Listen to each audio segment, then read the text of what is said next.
I'm gonna reroute the thermodrive. Electronic mail failure. Stored forever in a virtual library. Computers can't swim. They can now. Data termites. The website.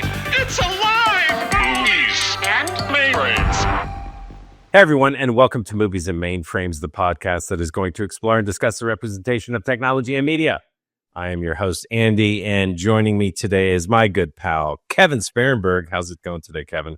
It's going great. Epic intro, my friend. Epic intro. Yes, I just wanted to get through it because, man, I am super pumped to talk about the movie. So much to talk about. It's so much to talk about, yes. So let's just get right into it. Today, we watched 1986's The Fly, directed by David Cronenberg and starring, of course, Jeff Goldblum, Gina Davis, and John Getz, and one baboon named Typhoon. Typhoon the baboon. So let me read a quick synopsis here, and we will jump right into our discussion. It says, when scientist Seth Brundle, played by Jeff Goldblum, completes his teleportation device, he decides to test its abilities on himself. Unbeknownst to him, a housefly slips in during the process, leading to a merger of man and insect. Initially, Brundle appears to have undergone a successful teleportation, but the fly's cells begin to take over his body. As he becomes increasingly fly-like, Brundle's girlfriend, played by Gina Davis, is horrified as the person she once loved deteriorates into a monster. Da-da-da. Yep. It doesn't do it justice. I mean, it's No. good. Don't get me wrong. It's a good synopsis, but visually, this movie was a wake-up call. Dude, for real. Speaking, let's Kevin, if you don't mind, I want to take a little bit of time here at the beginning, and I want to paint you a picture of childhood trauma. So Please, be an artist. Yes. So I saw this movie when it was released in theaters. So I was 6 years old. I was 6 years old, about to be 7 years old. I have not seen this movie from beginning to end since then. I have caught bits and pieces of it on cable, but I've never sat down to watch it. So when this movie came out in the fall of 1986, it was released into theaters, and then very quickly the studio paired it up with Aliens, directed by James Cameron, as a double billing. And so, yeah, exactly. So what happened is I spent a lot of weekends as a child going to Waco, Texas, because both sets of grandparents lived there. And so we'd all pile into the family Chevy Suburban, which was a sweet, sweet ride. It was that beige color with a brown stripe going down the side. And one particular, I've seen Vacation. Yes. So one weekend we decided to go to the Waco Drive-In movie theater to watch this double billing. Now, this was not my first rated R movie. My dad took me to like RoboCop and everything like that. But this was definitely my first Cronenberg movie. And so we sit through The Fly, and I am losing my shit. Especially whenever he starts peeling off body parts, and it's grotesque. I've never seen anything so visceral. And then the movie ends and Aliens starts up. And if you remember in Aliens, it begins with a dream sequence of Sigourney Weaver waking up, and then a chest burster comes out of her chest at the beginning in the hospital. And once that happened, I was, as a scared little boy, I went to my parents and I was like, I want to go home. And so, just had to call it a night. I'm sure my older brother was like, you loser, keep it together. And I have not seen it since then. And I'm so glad you picked this movie, because watching it now, again, for the first time after so many decades, I was blown away. I really enjoyed this movie, and we'll get into it. But Kevin, what's your introduction to The Fly? When did you first see it, become aware of it? Probably mid-90s was the first time I saw it. It was one of those, it was on an HBO rotation at the time. And it was, later night, 9 o'clock or later, because it was an R rating. And I remember seeing it. So I'm, mid-teenager, and not being super invested like when it first starts, because it was the TV, it's the background, you're like doing your homework or whatever, and then hearing the cadence of Goldblum's dialogue, you start like doing the twist and like look over, and then just kept going with that. Now, I will say, my wife cannot see Jeff Goldblum without seeing Brundlefly, Right. which for her, the two episodes that I've been on recently that have featured him are an homage to her that she will never listen to because we will get very descriptive. But same thing for me. Like, when I saw it, it was like the year, like the 3 or 4 years of like epic blockbusters, the Jurassic Parks and everything in that vein. So these are like huge, big movies. And when I heard his voice, I keyed on it and I'm like, okay, wait a minute. I know that voice. Mm-hmm. And then I saw Gina Davis. I was like, I know her. She's in a lot of great stuff. And then I watched it. And I'm like, okay, it's sciencey and it's computery. This is in my wheelhouse. And then it like put on its signal, like began to shift lanes and then drove off the highway. And I was like, whoa, visually, as a mature adult that I am today, or pretend to be most days, it is a spectacular film. The composition of it is absolutely amazing. The subject matter visually is horrific. Yep. But it tells such an interesting story in such a grotesque way that I think people may not be putting two and two together, and they're seeing it for the grotesque. This is my first quote Cronenberg movie, and I understand the stories he's telling. He has a tendency to take it to 11. He could probably bring it back to like a 7 and still get the message. But it was like 15-year-old Kevin was super impressed and mildly grossed out. Oh, for sure. Yeah, that was the most surprising thing for me on this watch through, is because, like I said, haven't seen it since I was 6. And whenever I sat down to watch it, I was honestly expecting something a little bit more B-movie, something a little bit more schlocky. You are, yeah. And by the end of it, I was so impressed. This is such a good movie. The production on this is done so well. Dude, it's 90 minutes. It's short and sweet. And in that 90 minutes, it's tight. So tight. There's no waste. Yes. No wasted movements. You get so much background on these characters. You get so much story arcs on these characters. You get good characterization. The directing is so well done. And I remember when I was watching it, there was a musical cue that I was like, oh my God, that sounds exactly like Silence of the Lambs. And sure enough, I go and it's like, oh, Howard Shore. Yeah. Yeah. Lord of the Rings trilogy. Brilliant job.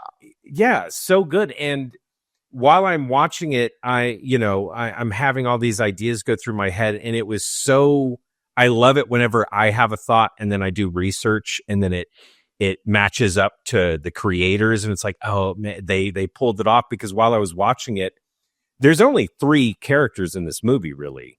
Yeah. And the whole time I'm watching, I'm like, the baboon. And the baboon. Yes. And I'm thinking like, oh man, this is almost like a stage play and everything. And so much, in fact, that Cronenberg, when he talks about this movie, he talks about it in the sense of like, this is a tragic opera. That's how he wanted it to feel. Is so much so that I believe he tried to adapt it as an actual opera sometime in the mid 2000s, and I don't think it ever went through. No. But the score is 100% operatic. Oh yeah, I mean, the sweeping movements. You're talking like the dramatic stings. Everyone basically has their own theme. Each shot or set, I should probably say, has its own mood, musically speaking. Gina Davis's apartment is so completely different than the Brundle lab, which is so completely different than like the party and like the hamburger stand. Like there's just the audio in the background is it increases the anxiety, and that's what this is supposed to be. And this is like that kind of the loss of self, the sacrifice, and to some people looking with a completely different scope, it's like, how is technology not best for humans? How will man ultimately be its own downfall? The trouble with technology, all of these kinds of themes that have been layered on over time. And my fault, I got I don't know that there's a director's cut on this, but there is commentary. Yes. And I watched it. Yeah. I have now watched this film in the weeks leading up to this 3 times. Hey, me too. All right. So you got the AFI guy. I wish I would have written down his name, but there's a guy who's a film historian and teacher who does one of the commentary tracks, and there is, I'm pretty sure it's Cronenberg himself, who does another one. And before I got into either of those, I watched it myself straight through, took my notes, and then went through and said, which one do I want to listen to? And realistically, the teacher brought in like all of these like themes and milieus and everything that I was like, wait, what? That's just you get? And I'm like, this movie is studied like in depth, and not by like the Cronenberg body horror passionistas. It's by film students and art students and filmographers and everything. And I'm not gonna say I'm shocked, because you're right, that 90 minutes is tight start to finish, and everything about it, nothing feels, to take a word from me, nothing feels B movie, nothing feels schlocky. And that's hard to do with a piece like this. No, absolutely. And it all comes down to Cronenberg's directing and really the performances. One of the things I like so much about this movie is Jeff Goldblum's performance as Seth Brundle, because in any other movie, it feels like it would be so easy for that actor to just go to like angry and depressed, like, oh, all these terrible things are happening to me. I'm transforming and I'm lashing out, and he does have that. But the things where I really latch onto is his humanity in this role. And there's almost this sense of wonderment, obviously paired with dread and apprehension, but also excitement. Like he's excited to see what's going to happen to him next. Like he's constantly just like, oh, I'm turning into a new being. I don't know what's going to happen. And he's doing all his mannerisms, and he's really bringing in those twitching and everything. And it's just he's so filming good. himself in the film. The character is filming himself while you're watching the movie, because he can't stop, even after he has like this, this sexual reawakening and this, this physical, redo.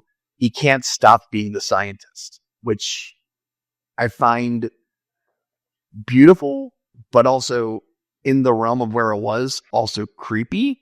And donuts alone, I couldn't eat them for a week. Yeah. Yeah. I'm not saying I'm off donuts. I'm just saying a week. I needed a solid week. Yeah. With no deep fried conviction.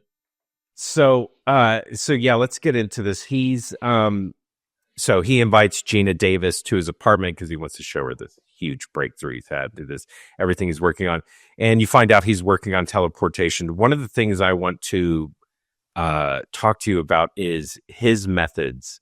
So he's going to show Gina Davis the teleportation device. He asks for a personal effect of hers, and she goes straight for the stocking, even though she has a purse that I'm assuming is filled with stuff. But she's like, nope, going straight for the stocking. He teleports it. Wow, mind blown, everything like that. A little bit later in the movie, he does his next experiment. From our point of view, he jumps immediately to a baboon. Yeah. Like, and he's already talked about he cannot teleport animate objects, living tissue. It always has to, he only has success with inanimate objects. And so as for the viewer, the next thing we see is jump to a baboon, not to a fruit fly, not to that steak experiment that he does, just like a baboon. And my questions are, damn, pump those brakes, Seth Brundle. And also, where are you getting a baboon? Like, what? You're so in glad. New York. You are in New York in a warehouse district. Like, do you just have a dude at the docks? Do you have a That's exactly what I was thinking. I was like, that looks so like on the docks to me. I'm like, that boob fell off the back of a truck. Yeah. Like, hey, yeah, what do you need? I got a baboon, got some Reese's over here, got a howler. What do you want? What do you want? I got some snakes, lots of snakes. I need something. You got any of them with the big shiny asses? Nah, fresh out there. Yep, exactly. So yeah, and of course it goes horribly wrong because he even knows it's going to go horribly wrong, and we get our first glimpse of the grotesque of the baboon just literally turned inside out and just poor and I guy. think the funniest part about that for me is watching it.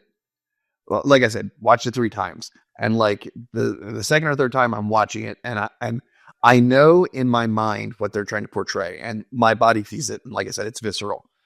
But I also know the practical effects things that I've learned about over the years is there's like 6 guys under the floor connected by hoses who are like frantically pumping syringes and like shaking wires and stuff.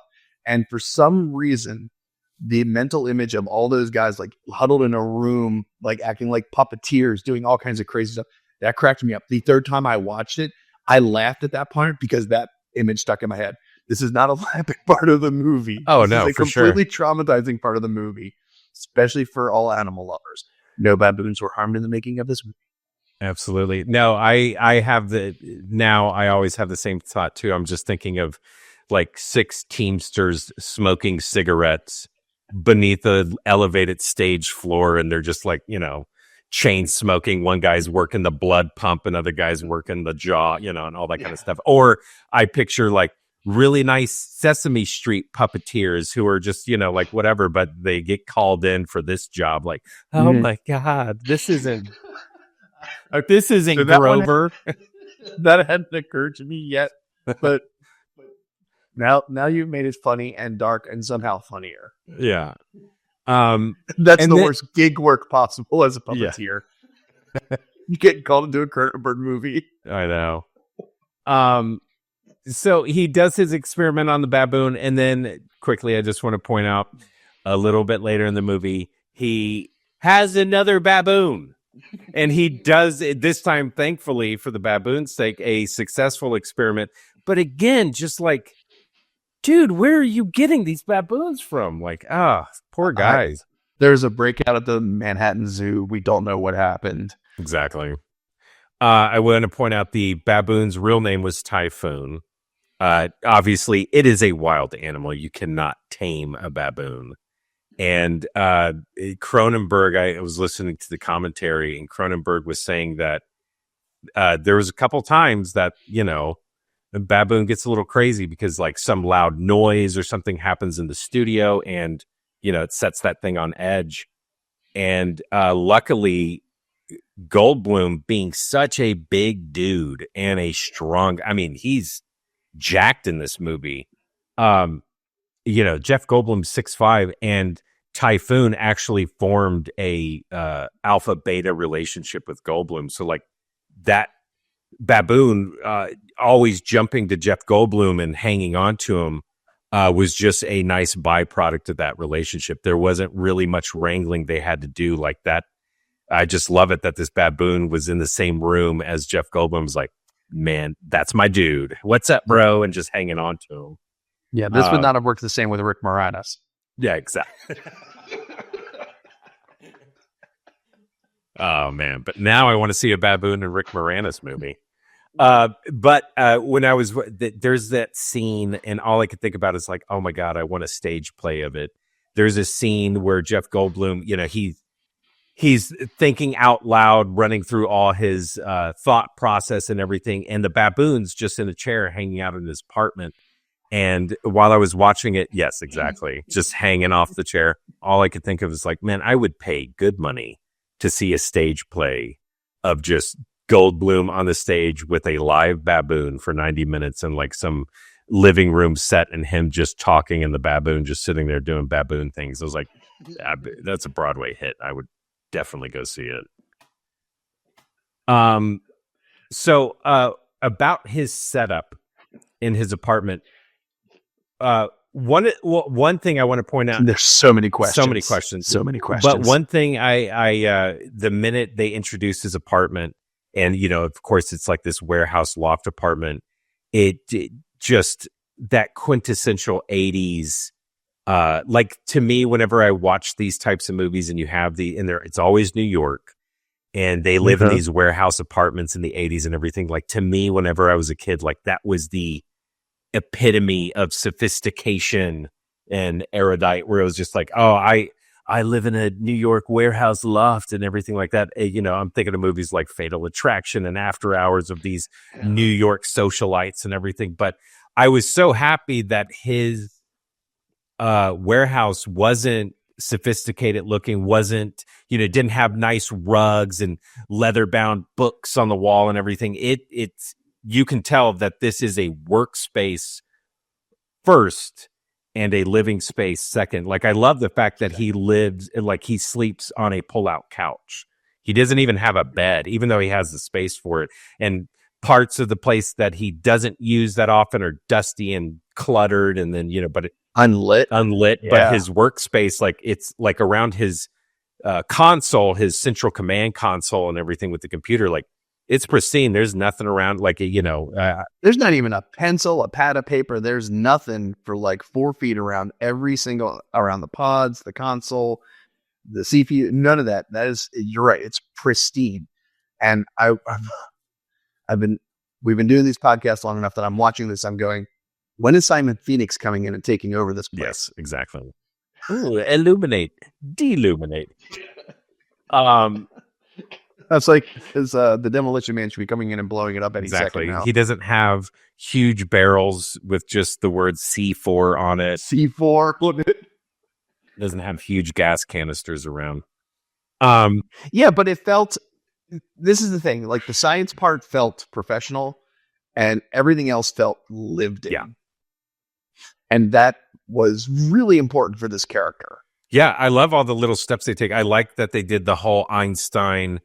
He wears the same clothes every day because he doesn't want to waste his brain power on it. So he just has like 5 sets of the same outfit. Love that he sleeps on the pull-out couch. Love everything about his apartment. One of the things I also really like about his whole terminal and computer setup is that one thing I just really appreciated, especially in a movie from the mid 80s, is that his computer interface was very simple.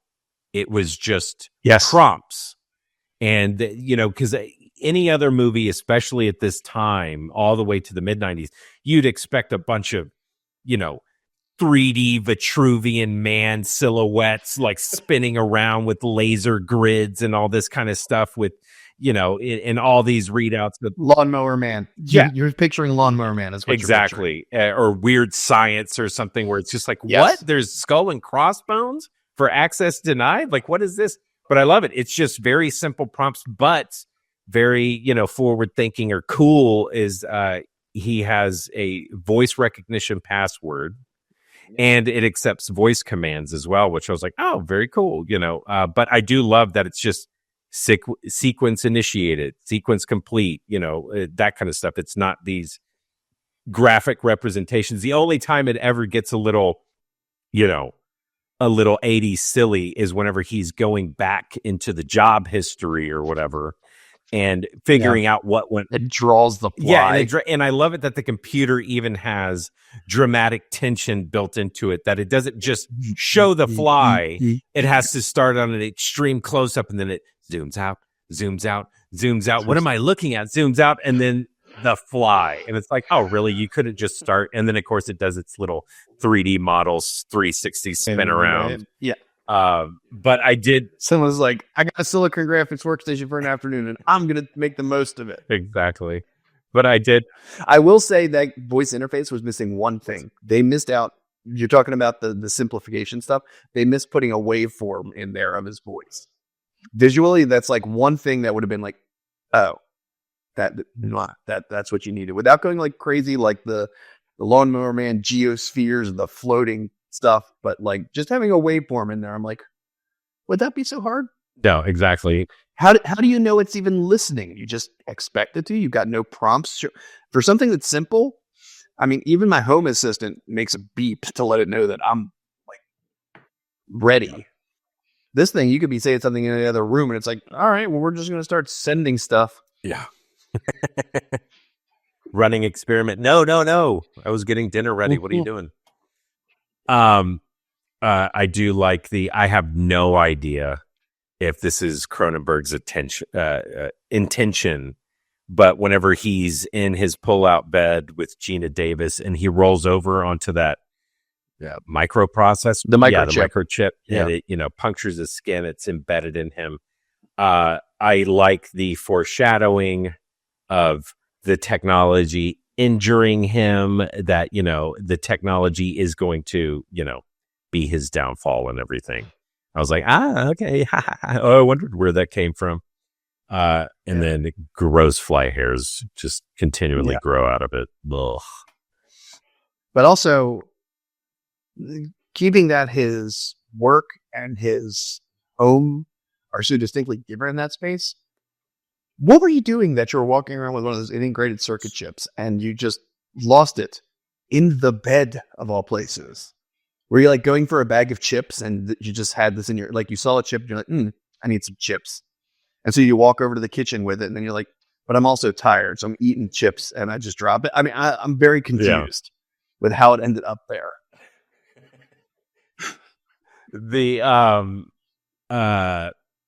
So he does the experiment. He merges with the fly. And whenever it first starts off, I love the way he portrayed this new, him becoming something more, because all I could think about in those early days was like, so becoming a fly is like being on cocaine. Like he is just boundless energy, has so much idea, can't stop talking, just like everything. It's all go, like that scene in the little cafe. And he's like banging on the table, and you can just see Gina Davis like, oh my God, dude, pump the brakes. Like, yeah. And you can hear all the dishes rattle, and everyone around them is just kind of glancing over, side-eyeing. Yeah. But I mean, it was 1986, so I'm not going to say there wasn't cocaine involved. Oh, for sure. And so the fly mixed up the sugar water with the other water.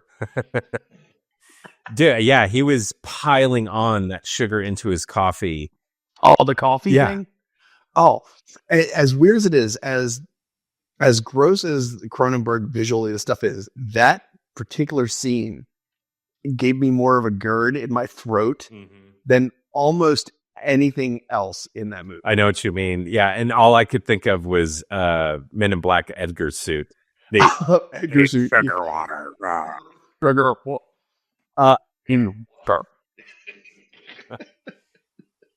So he's coked out. Obviously, Gina Davis's character, she's, like, something's happening to you, something went wrong, blah, blah, blah. He refuses to accept it. There's a line in the movie where Jeff Goldblum, like, runs out of his apartment. And he's, just accusing her of all this stuff, like being a coward, because he wants her to do the experiment, too. And he says he's trying to achieve penetration beyond the veil of flesh. And that line to me, I was like, oh, well, that just sums up all of Cronenberg's work to me. Like, just that penetration beyond the veil of flesh. I was like, oh man, that's Cronenberg's work. And also, like, that's something Pinhead would say in Hellraiser, something a Cenobite would say, like, the penetration beyond the flesh of pleasure and pain. And I was like, oh my God, Cronenberg's a Cenobite. He's just this dude. I mean, that would explain a thing or everything. Yeah, exactly. It's so, the setup is so weird. The emotional change, the fact, like I mentioned, the fact that he stays a scientist even when he realizes the mistake it's cliche. It feels like the triumph of the human spirit. It's like, I am continuing to do better. You know, he has the fall where like the fly instincts take over, where he runs out. Ronnie, Gina Davis's character, basically gets scared, runs out, and then he's like, I'm on the hunt. And he finds what was the guy? He was a competitive boxer where he breaks the arm and then just like grabs the girl and leaves. I'm like, man, that is some machismo stuff right there. I mean, that's like if I had to picture toxic masculinity in the 80s, that pretty much scene was it. It's like I came in, I beat up the biggest guy in the yard, I grabbed the girl, and I took her home. Yes. And I love it that the girl's questioning is just like, oh, if I win, I take the girl home. She's like, says who? You know, and I love it just in typical 80s fashion too. It's arm wrestling. Yeah. Just arm wrestlings, and it's just everywhere in the 80s. Over the top. Over the top. It's just everywhere in 80s movies. And even though there's computers now, we can talk about that Sly Stallone movie. Yes. We could just talk about his truck. That's technology. That Lincoln Hawk. God, I don't think I've seen that one in 15 years easy. Yeah. Sadly, well, not sadly. I'm going to own up to it. I've seen that movie very recently. Movie's still just so dumb, but so great. I love it. One thing I want to say about Ronnie, Gina Davis's character, is so I found out in my research, and it's kind of alluded to with like timeline. The whole timeline of Seth's transformation is 5 weeks. You don't really get a huge sense of time of how long him and Gina Davis are together before the failed experiment, but it's early days because the whole experiment happens when she's trying to get rid of John Getz's character, Stathis, who runs Particle Magazine, which I was like, oh, sweet. I want an issue of Particle Magazine. I want an issue of that. So it's early days when this happens, and then it's just 5 weeks later, and man, she is committed to Seth Brundle. I would have pieced out a long time ago of just like, okay, this dude's obviously on drugs or coke. Like, what's going on? Bye, man. See you later. But she sticks with them like all the way to the end, like to the end. And did we get a scene where he's leaving increasingly, manic voice messages on an actual tape answering machine? Because I feel like that is the thing that's missing. Yes. If it's not there, because that's like, I understand her concern because she sees that he's brilliant. He's doing these things, but she's a journalist, right? She's not just like a puff piece writer. In fact, that's one of the things she says in the beginning. She's like, she was there for the real science. Part of that journalism is, who is funding this? Because if this movie was made today, there'd be a super huge overarching plot point about the evil megacorp that is paying the money for this. Because, I mean, teleportation, even inanimate objects, full stop, would completely revolutionize the entire world. You could literally, it's the food synthesizer from, maybe not for meat, but you could send stuff. It's like faxing squared. It's so much beyond any technology we have, but someone's going to own the copyright for sure, and someone's going to be filthy rich. And it's not a dude, it's like the Shadow Organization, where they're shown on like 6 screens around a dark room, and like Brundle's boss is standing there, and you can only see their you see from the mouth down. Of course, we're talking about Lawnmower Man once again. We're talking about the company with Well, evil megacorp. Yeah, exactly. I think if no one owns that domain, we should totally buy that. But no, absolutely, there would be just this shadow organization, the council on all those screens of like, yes, make it so, make sure Brundle meets his, and what's wrong? Send him more baboons. Yes, and yet. He's making progress. So, and who is funding him? Because not only does he have a baboon budget, but I'm assuming these machines are drawing an insane amount of energy, which also makes sense why he would live in some industrial warehouse park, like whatever in this warehouse district and not just in his normal apartment off 23rd Street or whatever. But yeah, like, I mean, there's got to be a insane amount of energy that he's using for these things, unless that's also part of his breakthrough. And yeah, just so he built those pods all by himself. He didn't have to commission this work. Welders, whatever. He knows how to spot weld. He knows how to do all this stuff.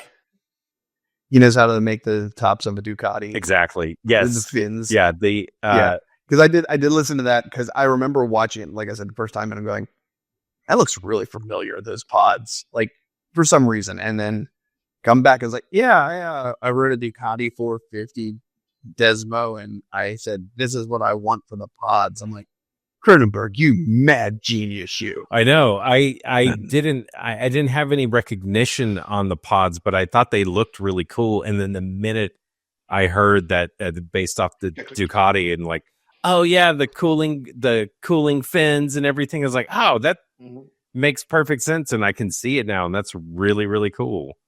Because in the original design, they were supposed to just and I think they actually built them. They just looked like futuristic phone booths. They were just glass and, had a bunch of a bunch of lights and everything. And Cronenberg came in and was like, nope, it needs to be industrial. It needs to look neat. More gothic. Yeah, exactly. And super, super cool design. I love them. Well, that kind of also goes into the design of like the CPU. Like the pods, they look complex, but that's just the shell. Realistically, it's simplified to keep the science right, and then the console simplified to keep you were talking about the prompts. That keyboard, I'm like, dude, there's no number pad. It's like, how are you doing like stop longing? But it was, the voice recognition, and then of course Gina Davis. I'm like, doesn't she have a dictaphone? Didn't everyone have a dictaphone when, especially in the 80s, if you were a reporter in the movies? Mm-hmm. You had a portable dictaphone. I'm like, she could just basically go in there and do whatever she wants. She can just record him rambling. I mean, wasn't that one of the plot points in Sneakers? Yes. It's but it looks so archaic. The green on green screen, but it also highlights the starkness of the experiment. Like its literal job is to move matter A from place X to place Y and reconstruct matter A. Mm-hmm. And I'm like, that in its simplest form is a very simple mental operation. I'd pick this up and I put it there. And you don't need a ton of horsepower, but modern day Kevin, who has worked in data centers and seen these huge environments, is like, what's on the ground floor of this warehouse? Is it just like stacks and stacks and stacks of high power computers? And this is just his like terminal to interface with all of those? Because you're right. The amount of power, I mean, the local unions for electricians, they made a mint on that place. For sure. Well, let's talk about teleportation, the technology itself. So like you had mentioned, just the fact that he had the breakthrough with inanimate objects would absolutely change the world. I mean, it would definitely, there would be a marker of like before teleportation, after teleportation. It would be huge, life altering. And the fact that he succeeds in doing living tissue, flesh, as Cronenberg loves to say constantly, flesh. God. And the way he says that word too. It's a slight chill up my spine just from him saying it. I don't know why. But teleportation is one of the, I like talking about teleportation, and I want to get your personal view on it. So whenever you think about teleportation that's presented, the way it's presented in this movie and a lot of other movies of, you get into a pod, you are broken down into your most basic components, into atoms, into molecules, you are transmitted and then reintegrated in the right order, correct order, and there you are. Whenever you think about that personally, are you in the mindset of that's me? Or are you in the mindset of that's not me? That is a version of me. That is a copy of me Not a copy in the classic sense because there's not an original version hanging out in pod A, but are you like, no, that's a facsimile of me. That is a copy of me. What when existentially in thought experiment, like how do you think about that whenever you think about teleportation? Ship of Theseus. Right. Yeah. Yeah. In this movie specifically, it's not me. It is what the computer thinks I am. Right. And which is, granted, enough horsepower, enough things, but the consciousness, the other stuff that, Star Trek has a million different things that they talk about it, which is funny because it brings up weird existential other questions like, what happened to the original matter? Did you destroy it? Did you break it apart in such a way that you could harness the energy of the broken down atoms to power the thing? Mm-hmm. What happens if there's lag? We've all played a video game online. Yep. And you come back with your shoulder stuck to the side of your head. There are a lot of questions about that. I don't think it's me, even though it's always been portrayed as me. And the fact that Seth Brundle seems to think it's a better him scares me even more. Right. No, I'm kind of in the same boat. Every time I think of teleportation, I always think like, well, that's not me. That is the computer's interpretation of my data and being reassembled. Because like right now we're on a video call and you hear my voice, you see my likeness, but it's the way I think about it. It's not truly me. It's how the computer interprets it, sends it to you, and puts it all together. So it's very close. It's, indistinguishable, but it's not me. And that's the same way I view teleportation. But at the same time, if the other part of me is that if it was real and it had, obviously I'm not going to be an early adopter. I'm not going to be a guinea pig. But if the system does work, the convenience of it, I would overlook. I don't know how long it would take me to overlook it, but I know myself. Eventually, I'd be like, "Oh well, who gives a shit?" I'm going to do it.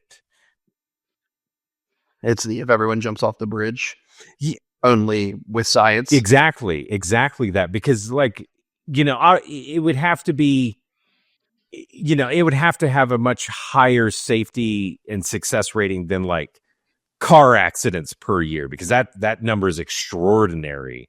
And so, there's some like 40,000 traffic deaths every single year in the US. And if there was 40,000 mishaps or deaths with teleportation, like it's just not the same thing in my mind, because with a car, but you'll save so much time, but I'm not in control at all. And that's the thing. Like with a car, everybody takes on that responsibility of I am the operator of this car. And like for me personally, whether it's true or not, I like to think I'm a good driver and I pay attention, and that I will be able to react. I will be able to stop my car, swerve out of the way in time, whatever. I am in control. And whenever I think about airplanes, I'm giving up that control, but at the same time, I'm surrounded by hundreds of other people. And mentally, that does something to me. It's like, oh, we've all bought into this concept of sitting in a bucket in the sky. And that, yes, I've relinquished control, but we've all bought into this idea.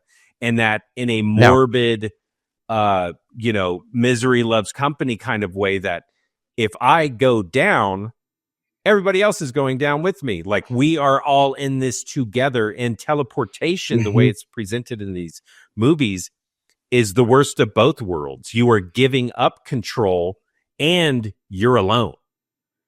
So even if it is just like, like if you break down traffic deaths statistically, 102 people die every single day in the US from traffic fatalities. And even if they got that number down to 1 with teleportation, only 1 mishap per day, like that's some shitty lottery I don't want to win. So I don't care if you're transporting the entire, population of a third world country every day and you still have a mishap. I was like, Computers should not be doing this. You have taken almost all the human out of this. Mm-hmm. There should not be room for error. You should not have missed a semicolon and all of a sudden I'm in Topeka instead of, Portland or, whatever. Because that's the other part. If it's point to point only, like point to point's easy. Computer speaking. Right. Like if I want to send something from here to there, that's easy. If I want to send it from here, but get it over there, but also have the ability tomorrow to send it to the original site again, or to a third. So you got A, B, and C. If I go to A to B, and then tomorrow I need to go A, C, and then C, B, like the meshing of that adds complexity. It's essentially the internet. You've got to have multiple levels of control. And right now, if we're speaking plainly, no one controls the way the internet works. There's a lot of people who have given their time and came up with standards. The IEEE is a great example where they come together and say, these are the standards. This is how we're going to build stuff. Everyone, we need to stack hands at Kumbaya. If this was used for transport, does it fall under the FAA, who is, like you were talking about, airlines? They are incredibly safe because the checklists, they have to go through the fact they've got a secondary person. They've got sometimes a third person who's capable of handling it, plus a million computer systems. And like they have to have like 3 things fail in conjunction to even, quote, have a problem. Right. You give me that level, like the NASA level, the FAA level, you give me that level of backing and confidence, I'll teleport. But the flip side of that is, who never has a problem teleporting is anyone in, like, I'm picking on Star Trek because it's the one that's been using it for years. The first person to teleport in Star Trek had to be wet in their pants. The great one for me is Tony Shalhoub and Galaxy Quest. like that thing. Yeah. Like, what do they say? Digitize me. That thing felt so real because I never thought about the Star Trek-y transport that way. But in the Star Trek universe, by the time you're like, I don't know, let's say by the time you're ready to enter the academy at the fresh age of 18, you've probably teleported. Your whole family's teleported for years by now. So you're not having this existential crisis. It's just the way things are. You're also not having, your transporter copy. You're not having the Billy Riker instead of William Riker. You're not having that thing. But you're right. It's such a weird thing. But funny enough, if we talk about inanimate objects, if Andy, I need to send you a hard drive containing all this video I recorded because you're the master. I need you to edit this stuff up. I don't have the skills. I don't have the time. If I could put that on a desk and send you the actual hard drive, instead of having to upload all of the raw footage somewhere and having you download it all at whatever speeds and literally just have that appear on your desk. Oh my God, worlds. Like it would be a new industrial revolution. Absolutely. Yeah. I mean, you could send me anything you want. Send me the camera so I can do a shoot. Send me a whatever. Send me, I bought a new car. Guess what? Now it's in my driveway or whatever. I mean, obviously it's going pod to pod, but yes, no, I mean, even if they stop there, like you said, just would change everything. Just stop there and literally have a check in there that it looks for, active organic ingredients. Right. Like, does that mean maybe I can't send you yogurt? Maybe I can't. That's fine. You got to go to the store and buy your own yogurt. Too freaking bad. Yeah. Man, it would change like my Target drive up orders. That'd be awesome. Just like, cool. Yeah. We'll I'm just, let's get it all. And then we'll beam Bezos it to and you. Amazon. Yeah, exactly. We're going to send stuff via drone. The first thing we're delivering via drone is your pod. And also just other questions that come up with teleportation. If it's, we've been talking about like it's a version of you, it's a facsimile of you or whatever. Like, does this thing come built in with, would we discover like you can only do it so many times because, there's degradation. Like if I upload a video to YouTube and then download it and then re-upload it, and if I do that 100 times, it goes from 4K to 1080, the clarity and resolution start to degrade. And would that happen with us? All I want to make sure is they don't use a lossy compression. Yes. Please upload me in FLAC and not MP3. Oh, that would be some shitty corporate tier level. Like, oh, are you a platinum member? Oh, that's lossless teleportation. Oh, you're just a regular gold or silver member. Like, yeah, whatever. You're at this compression rate. Oh, don't worry, you'll be fine. Like, what? Why is my vision be fine. blurry We've now? got Like, 80 now I need glasses? This sucks. Yeah. Well, that's the other thing. It's like he comes out and he's like, I'm better, I'm this, I'm that, and I'm like, but could you change things? Like, I wear corrective lenses. Could I go through this and give it some instructions? Be like, Kevin no longer needs corrective lenses. And by the way, his metabolism is much higher than it currently is. I mean, are these things you could do? This is getting into the realm of, they talk about designer drugs, designer gene therapy. Mhm. You could do that. If you could do this in code, would everyone, the first question is, what would everyone look like if they could change anything about themselves and just jump from pod to pod? Exactly. Who would they copy and why are they wrong about it? And then, philosophically, religiously, even if we want to, kick that, bucket over, like, where does this leave humanity? And I'm kind of glad we don't have this, that we stopped at the dial-up fax machines and email. But philosophers of ancient Greece would have no idea where to start with this. No, yeah, it'd be crazy. We'd become our own gods. We'd become our own Jobs.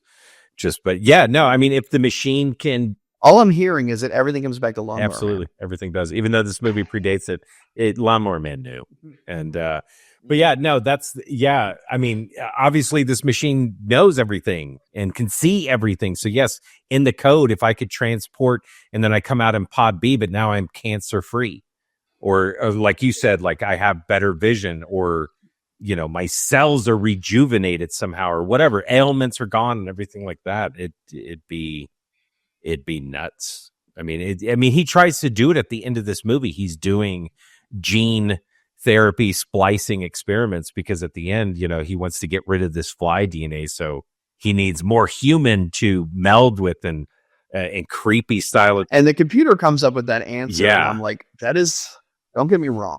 From a mathematical point of view, that is a 100% acceptable answer. The more samples you have, the smaller, the outlier is going to be. Mm-hmm.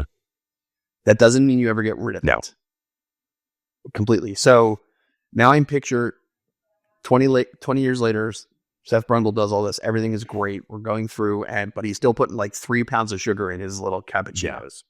And just has, because that's the one thing, coarse hair. He couldn't get rid of the metabolism. It's just got fly hairstyle and just loves that sugar water. Teleportation's real. What would it take? What would be the factors that you would finally say, okay, I'm going to try out this newfangled, technology. I'm finally going to try it out. Like, what would it take for you to finally just, okay, I'm going to do it. Screw it. I'm going to do it. 20-year-old single Kevin would just do it.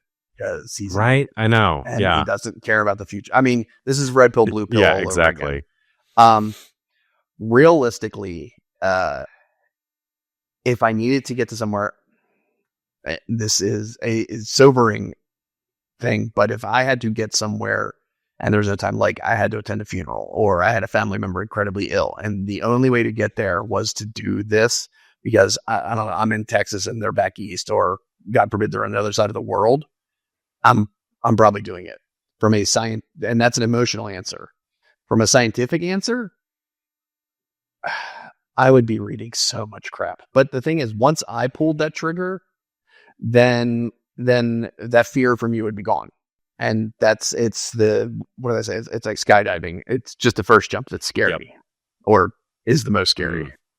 No, it's same. I mean, for me, I would definitely hold off. Wouldn't be an early adopter, but knowing me, it would be just the FOMO of it all. Once I started seeing friends and family doing it, and and I'm seeing the safety ratings and I'm seeing the things that are happening, I tell myself, like, if it was real, like, I wouldn't touch it for 5 years, but I know that's not realistic for me. It'd be like 6 months to a year. I'd be like all I pictured is like my journey through telecommunications. Like whenever I got a pager when I was 17, my parents gave me a pager, and pagers have been around for a long time when I got it. So it was nothing new.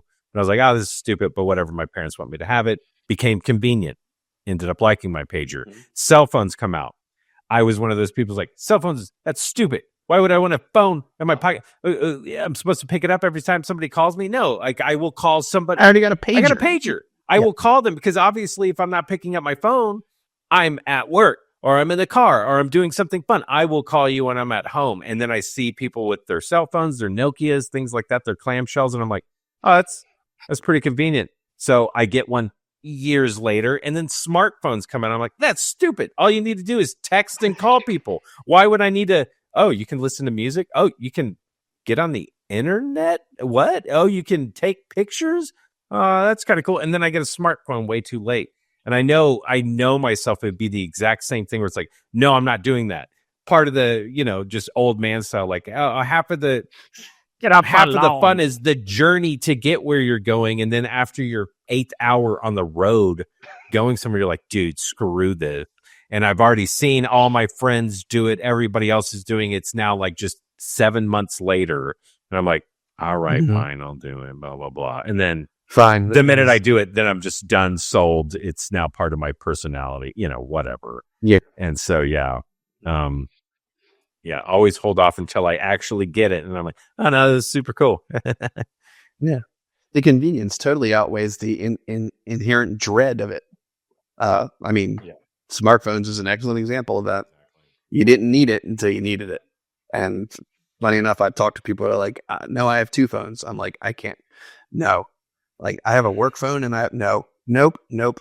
I applaud you for being able to juggle that. I have enough trouble keeping mine charged many days because I just kind of forget it exists, even though it's in my pocket and going not constantly because I am a sensible human, have turned it off. It's so funny. There's memes about it, but it's worth repeating is that, do you want a phone conveniently with you all the time? Yes, I do. And then immediately what do? Turn off all the notifications except for your most important people, turn down all the sound, make it only buzz.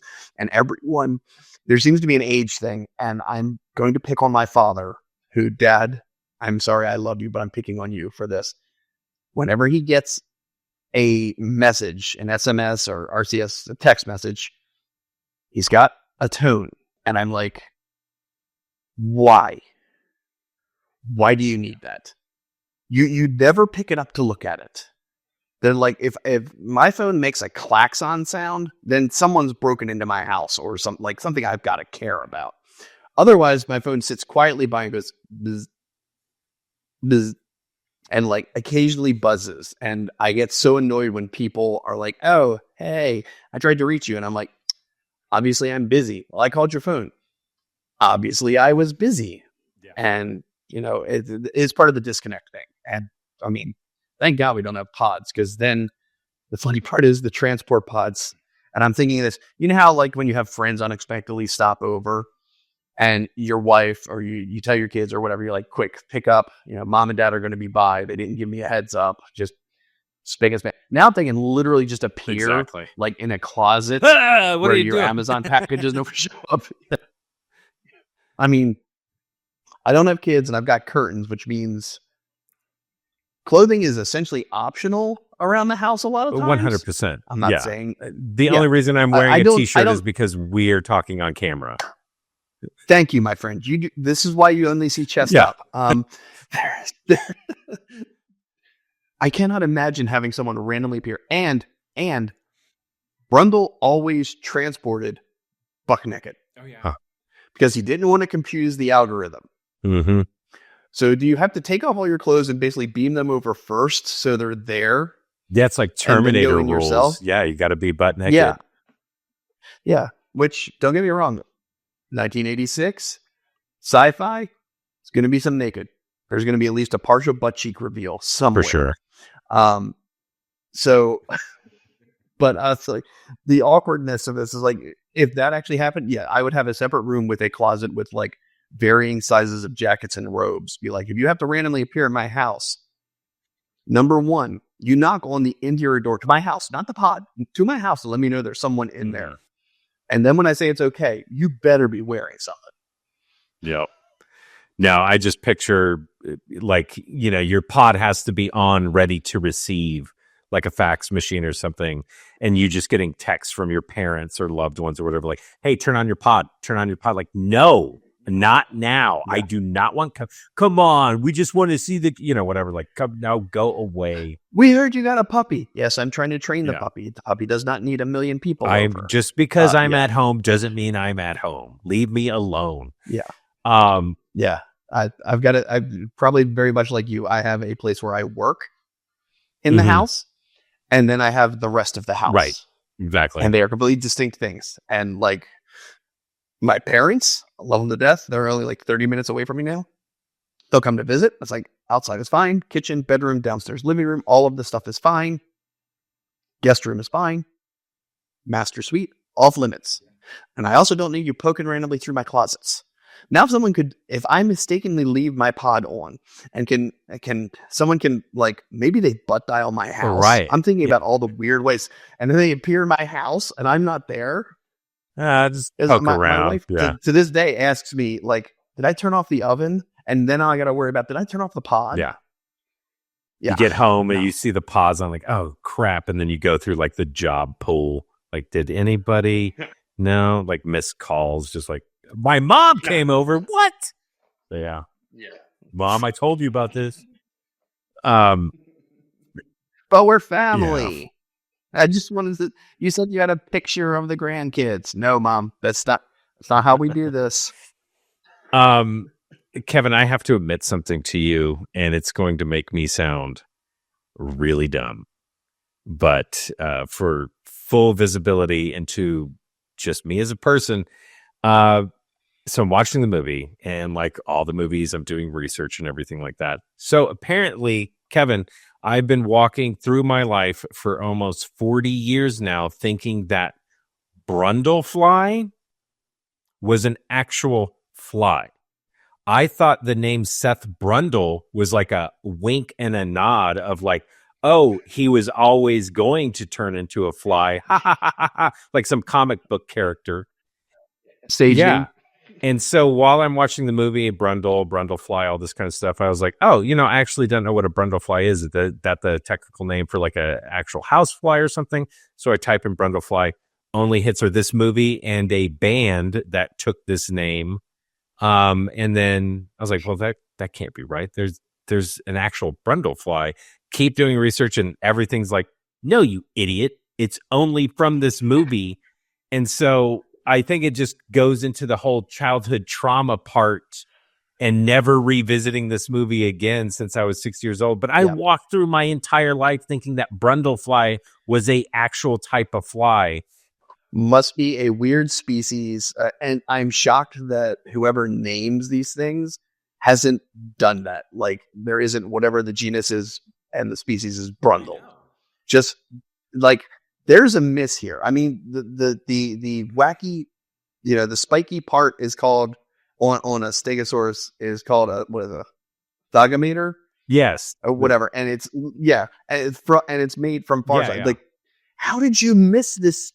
All of you insect people, how did you miss this perfect opportunity? And maybe they saw this movie and were so traumatized that they flocked it, and only people like us will watch it. Actually, now that we're talking about it, I bet you, I'm going to bet $100 a fly named after Jeff Goldblum. Let's see if there's an actual fly named after Jeff Goldblum. Because, like, I think Steven Spielberg has a spider or something named after him. Harrison Ford's got a couple of things. Yeah. And no. Nothing's coming up on the hit. But yes, huge missed opportunity. Either name it after Seth Brundle, the brundlefly. I mean, just keep it at that, or at least give it to Jeff Goldblum. Yeah, I mean, you taxonomists are missing out on a gold mine in this movie. But I have to say, so far, 2 for 2. Jeff Goldblum's character, motion sick. I know. What's the deal? So is it I want to know, is Jeff Goldblum the man actually get motion sickness, or is it just like his go-to, because you always want your heroes to be sympathetic. It makes you identify with them more. Or is that like his Lee Strasberg, acting method of like, oh, this is my, everything. My, this is how I get into exactly. character. This is my version of the method. Yeah. It's like if I pretend to get a little when I'm moving around and not in control, then that is Brundle. Whereas me, I don't get that. So I'm Jeff. Yes, exactly. Yeah. That is the delineation. Exactly. But yes, no, I know. Mm-hmm. And I was trying to think, because he does it. It's obviously Independence Day that we just did where he gets motion sickness. He didn't have any kind of motion sickness with Ian Malcolm, right? With the in Jurassic Park. No, he didn't. He was the one who was perfectly content on the helicopter. Mm-hmm. But I want to pose something. Because Ellie was there and Grant, who was definitely distressed. Maybe Ian Malcolm was feeling motion sick, but because Ellie was there and he's a schwarmy rock star he's guy, compensating. Basically just push it all down. Yeah, 100%. I'm going with that. All his characters get motion sickness, but he's such, just has to hit on the lady that he's just like, push it all down, push it all down. I think that's what that laugh is him suppressing that motion sickness. Yeah. Otherwise, why would you laugh like that? You're a crazy madman. So now the follow-up question. Does Brundlefly have motion sickness? Because he was doing some crazy flips that had to bring in that gymnast to do the stuff inside. And they were like, oh, we need to bring and then they're like, oh, well, he can't do that because he's 6'5" and blah, blah, blah. And getting the camera angle so it's believable that it's Jeff Goldblum's character is tough. And I'm thinking, good God, I can't imagine. The gymnasts are generally like, I don't know, a foot shorter than that. 100%. I mean, they did their best, but you can still tell. But for sure, like every gymnast I've ever seen on television or something, they're my height. They're like 5'8", or whatever, or even shorter. And that's tipping the scales on some of them. Exactly. Yeah. And yet, to really show it off, when he gets back from cracking that man's wrist and the girl, she's like, I'm tired. He's like, I will just run you up 4 flights of stairs. Yeah. And I'm like, dude was ripped. Like, I didn't look up his age at the time because it'll make me feel bad about my own self at that age. But I'm not gonna lie, a little jealous. Yep. A little for jealous. Sure. No, his whole character, besides the transformation, made me jealous too, because he's obviously very smart. He's very, he's accomplished. He's figured out teleportation, and the dude's ripped. And he's just sporting that. But he's horrible in social situations. Because early on, he talks about how he tells the company what he needs and what he needs people to make for him. And that's his team. He doesn't work with his team because he doesn't work well with others. Right. I just looked it up. Jeff Goldblum would have been 34 when this movie was shot. Oh, I totally hate myself. Oh, yeah, 100%. Thank you, Jeff. I love revisiting these older movies because, as watching him as a child and just because of the fashions and everything of the 80s and 70s and everything like that, I always assume everybody's older than they actually are. And now that I'm getting older, all these people that I grew up with as the father or grandfather characters, I'm like, oh my God, I'm older than them now. Shit. What was it? Danny Glover, when he was done with this shit in Lethal Weapon, was 39. Dude, I'm old. I think. And I'm look, I saw that and I'm like, this is a meme. Someone obviously made this up. And then I looked it up. I'm like, oh my God. Dude, the Golden Girls were 55. We're supposed to be 55. And they're retired and everything. It's like, oh my God, I'm only 10 years away from the Golden Girls? What the hell, man? Yeah. No, it's crazy. It's like, I guess I need to start packing my bags for Miami. Absolutely. All right, Kevin, do you got anything else you want to cover, talk about before we wrap up here? No, I think the same thing applies as Independence Day. Jeff Goldblum and Typhoon the baboon are the only non-Muppets in a Muppet version of The Fly. Also, the puppeteers would get a super workout. But I think it would be hilarious to have like confetti and felt and stuff just blown around in the ending scenes. Oh, absolutely. Yeah. No, especially seeing like John Getz's character getting his hand melted, but puppet style, like, and he's just doing like Grover yells and stuff. Yeah. It'd be so good. Yeah, And I've like got they would nothing. keep the Inside Out baboon, like he would still be around, like as a Muppet, like, hey Oh, guys, yeah. what's He going would be a on? Yeah, character. exactly. Like you would call him, this is Typhoon, and that is inverted Typhoon. All right. Well, man, Kevin, thanks again for another wonderful episode. Have loved fun talking about this movie. Yep. I always absolute blast.